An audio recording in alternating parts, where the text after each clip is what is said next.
மாவட்ட நிர்வாகிகளே, மனது உடல் இங்கு இல்லை. நம்மளுடைய தலைவர் அவர்களுக்கு என்னுடைய வணக்கத்தை தெரிந்து, ஆனால் இயற்கை அவரை உயிரை வாங்கிய பிறகு What nonsense you are talking about? 15 லட்சம் பேர் மாநாடு, ஒரு மாநாடுல 2 மாநாட்டுல கலந்து கொண்டிருக்கிற ஒரே கட்சி தோழர்கள் தமிழகத்தின் வெற்றி கழகத்தில் மட்டும்தான்.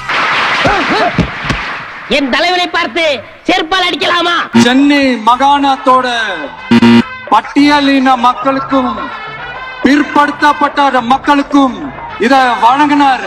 அவருக்காக ஒரு மணிமண்டபம், தானிய சேமிப்பு கிடங்குகள், கொள்முதல் நிலையங்களுடன் முட்டை சேமிப்பு கிடங்குகள் அமைக்கணும்ன்ற நாமக்கலை சேர்ந்தவங்க தான் அதிகமா பாதிக்கப்பட்டிருக்கிறதா இந்த கிட்னி திருட்டுக்கு ஆரம்பம். உறுதியா எங்க தேர்தல் அறிக்கையில சொல்வோம். சாரி, மருத்துவ வசதி அமெரிக்காவுக்கு ஒத்தடி பாதை போதப்படும். கேட்டா தமிழ்நாட்டோட நலனுக்காக நம்ம டிவிக்கு மறுபடியும் ஆட்சி அமைக்கணுமா? சாரி, இப்ப ஆட்சி அமைக்கணுமான்னு கேட்டேன். சாரி.